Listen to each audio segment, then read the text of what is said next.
C'était les pubs de JJDA. Ah, merci. Et maintenant, chers téléspectateurs du JJDA, chose promise, chose due, je vous demande d'applaudir à Turombe Babsi. Ouais. Bonjour Babsi. Salut toi. Salut moi. Ça va? Et toi? Oui, ça va très bien. Voilà. Oui, parce que tu sais, il y a des marques là, faut bien que tu... Voilà. Ça va bien alors? Mais oui, super. Bon, alors là, tu sors un bouquin, du coup. Oui. Un livre de recettes. Ouais, il est sorti le 4 mai. Le 4 mai. Chez Marabout. Chez Marabout. Ouais. Voilà. Ce sont donc des pâtisseries viennoises. Et ça s'appelle Strudel, Kugloff et compagnie. Et je vais le montrer en plus. Alors, ma première question, c'est pourquoi que des pâtisseries? Parce qu'il n'y a pas de salé, c'est dommage. Ben, ça sera le prochain. D'accord. Ah, voilà, c'est voulu alors. C'est voulu. Okay. Non, mais c'est surtout parce que, en fait, tu vois, en ce moment, c'est un peu la mode. Tous les livres de cuisine. Je crois que tu as à peu près 1600 livres de cuisine qui sortent par an en France. Par an. Tu vois, c'est quand même beaucoup. Et puis, tu me connais, je suis une passionnée de la cuisine. Je te connais bien. Du food, de l'alimentation. Une gourmande, très gourmande de l'alimentation. Moi, je suis gourmand, donc ça tombe bien. Mais c'est vrai que dans les autres bouquins, ça donne envie quand même. Parce que les photos sont bien en plus. Les recettes sont. Ouais. Alors, non, mais j'y crois. En fait, si tu veux, j'avais beaucoup plus de recettes, mais Marabout a la particularité de faire des livres pas trop épais, ce que je trouve bien. D'accord. Donc on a réduit. Et en fait, dans ce bouquin, j'ai vraiment concentré mes best-of. C'est-à-dire vraiment les pâtisseries que j'aime beaucoup. Alors, il y a 50 recettes, c'est ça?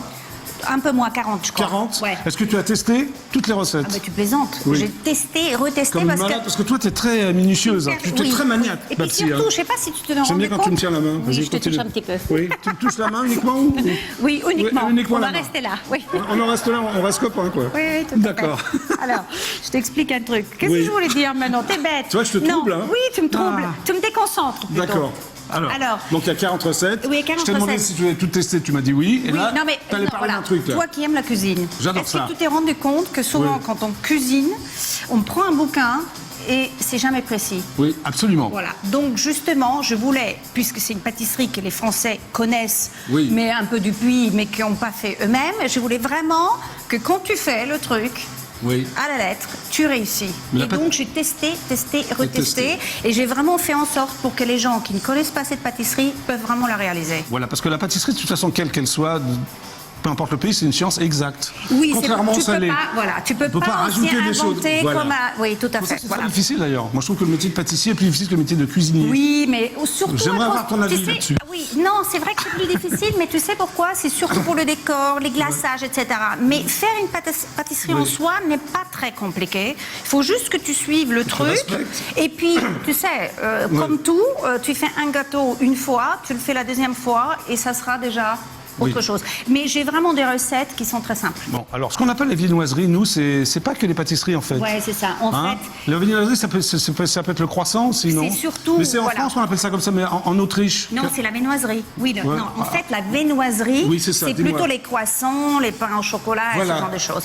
Mais là, on ne dit pas la viennoiserie, on appelle ça la pâtisserie viennoise, puisque tu as la Sachertorte, qui est vraiment une spécialité de Sachertorte. Alors les Français disent plutôt Sacher.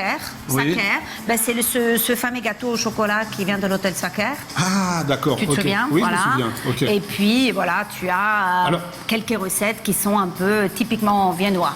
Donc, toi, tu es né en Autriche? Yes. Tu es arrivé en France vers 19 ans, si je me suis un peu renseigné quand même. Donc, c'est ta grand-mère et ta mère qui t'ont imprégné un peu de... Alors, en fait, tu sais, en Autriche, les gens aiment vraiment... C'est un peu comme en France, c'est-à-dire qu'on aime vraiment la bouffe. On partage beaucoup de temps à table. C'est pas la même nourriture que la nourriture allemande, non, c'est différent. Ça n'a rien à voir, en fait. Voilà, c'est ça, ça n'a rien à voir. C'est-à-dire que c'est vrai qu'on pense souvent que la pâtisserie, la nourriture en général, c'est un peu saucisse, patate et tout. Mais en fait, c'est une nourriture très raffiné. Oui, absolument. Très raffiné. Même dans les pâtisseries, c'est moins crémeux, c'est pas... Par exemple, tu vois, ce que je me suis rendu compte, puisque je travaille aussi un petit peu comme nutritionniste, et c'est ça que j'ai mis dans ces livres. C'est très à cheval là-dessus d'ailleurs, sur le bio, le bien-être, la nutrition. C'est des pâtisseries extrêmement légères. Elles sont pas trop... Alors, il y en a qui sont très légères, il y en a d'autres où il y a quand même du beurre. Mais je dis toujours, tu sais, tu fais une pâtisserie, tu la fais pas tous les jours. Non. Alors, il y en a, même s'ils sont un peu plus lourdes, ça n'a rien à voir, parce que quand tu le fais à la maison, avec des bons produits, eh bien, tu ne vas pas la digérer de la même façon. Absolument. Tu vois. Et en plus de ça, je les ai adaptés tous au fructose. Alors le fructose, pourquoi? Pourquoi? Alors pourquoi? Voilà, c'est vraiment non. En fait, non, mais le sucre, parce qu'en fait le sucre, tu sais, on vit dans un siècle de diabète quand même. Oui, c'est vrai. Et c'est pas par hasard. Pourquoi? Parce que le sucre, il y a vraiment eu des études scientifiques qui ont été faites et il nous rend dépendants. Ça c'est la première chose. La deuxième chose, dépendant, c'est-à-dire c'est une drogue. Quel genre de drogue? C'est comme l'héros et la cocaïne. Ah bon? C'est aussi dangereux que l'héros et la cocaïne? En tout cas, d'après les études scientifiques, ça a été fait. Voilà. Donc c'est pas moi qui... T'es sûr de ce que tu dis là? Je suis sûre de ce que je dis. Alors, il y a des tests qui ont été faits. Non, mais c'est très drôle parce que, écoute, il y a des tests qui ont été faits. Oui, je trouve ça drôle parce que les gens ne le savent pas. Oui, moi personnellement, je ne le savais pas. Donc, alors, c'est quoi les tests? Les tests, ils ont pris des rats. Des rats? Ils les ont pris ils ont mis dans une cage. Oui. On leur a mis un bol de cocaïne et un bol de sucre. Ils ont préféré le sucre à la coke? D'abord. C'est pas normal ça. Oui. Qu'est-ce que tu préfères toi? Moi je ne peux pas te dire parce que je n'ai pas jamais goûté. Ni l'un ni l'autre, tu vas me dire? Ni l'héros ni le cocaïne. Voilà. D'accord, mais le sucre tu l'as goûté quand même. Ah oui. D'accord, ok. Et je peux te dire par mes propres expériences, je suis très gourmande. Il fallait que je trouve une alternative. Oui. Parce que plus tu manges du sucre, plus tu en as envie. Ok, donc alors, c'est un peu comme... Oui, c'est une drogue alors. Tu deviens addict, comme on dit. Oui, mais oui. Et si tu veux, d'ailleurs, on l'a compris un petit peu dans la nourriture que les gens achètent pré-préparée et tout ça, qui a souvent du sucre. Et donc dans les plats préparés, tu vois, sans qu'on le sache. C'est la même chose avec le sel. Et donc du coup, les gens, ils retournent plus facilement vers un plat. Ils ne savent pas trop, mais ils pensent que... Voilà. Alors, le plat traditionnel qu'on connaît, nous, en France, c'est le strudel. Yes. Le strudel aux pommes, c'est ça? Oui. Est-ce que c'est typiquement autrichien? Parce que ma grand-mère... C'est typiquement autrichien. Et qui était polonaise, faisait du strudel. Alors... oui, parce que c'est... Alors, l'Hongrie aussi le fait, mais par exemple, tu vois, les Allemands... C'est pas la même recette, alors? En fait, il y a des différences dans la pâte. C'est quoi la vraie recette, le strudel, alors? C'est une pâte qui est très très fine. C'est une pâte brisée, feuilletée? Non, c'est une pâte à base de farine, d'eau. D'accord. Un petit peu de sel, il n'y a pas d'œuf, rien du tout. Ok. Et la particularité, c'est qu'il faut vraiment la rouler très très finement. Parce que c'est facile à faire.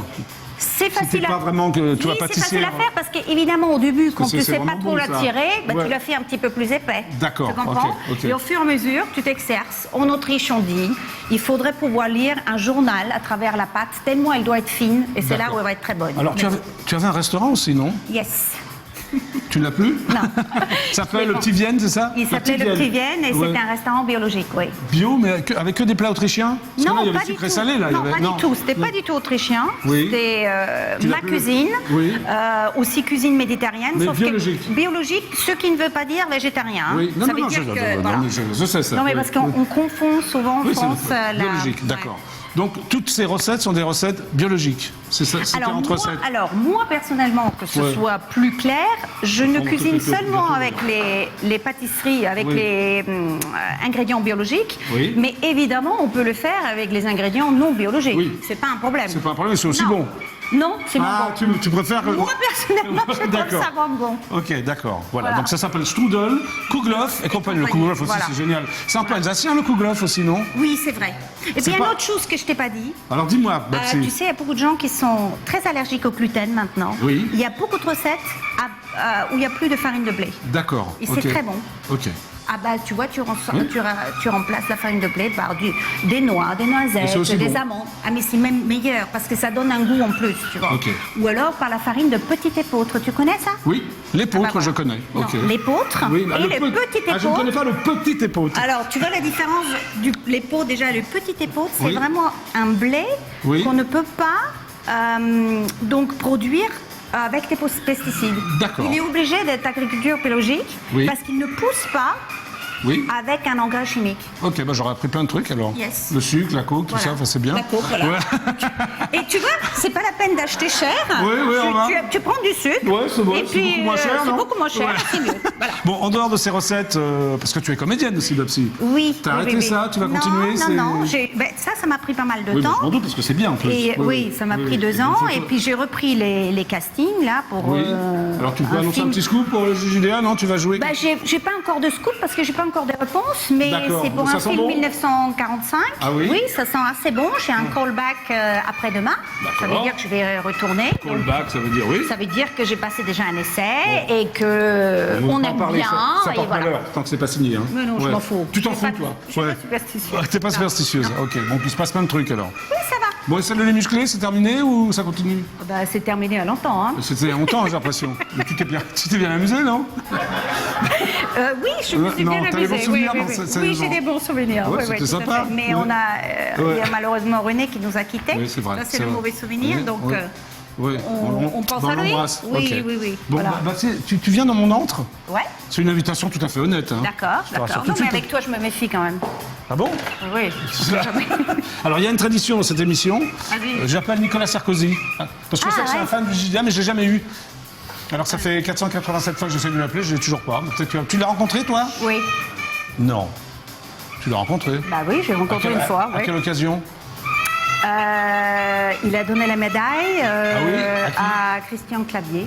Christian Clavier, il a eu une médaille. Oui, mais il était décoré de quoi? De la Légion d'honneur? Je crois. Chevalier des Arts et Lettres? Je ne me souviens plus. Et tu es ami avec Christian Clavier? Je ne suis pas amie avec lui, mais... C'est une connaissance. C'est une connaissance, et comme à l'époque nous avions le même agent, je trouve que voilà... Donc tu es allé ça se passait à l'Élysée? Non, pas du tout. Est-ce qu'il a été sympa avec toi, Nicolas Sarkozy? Oui, très sympa. Oui? Mais qu'est-ce qu'il t'a dit, par exemple?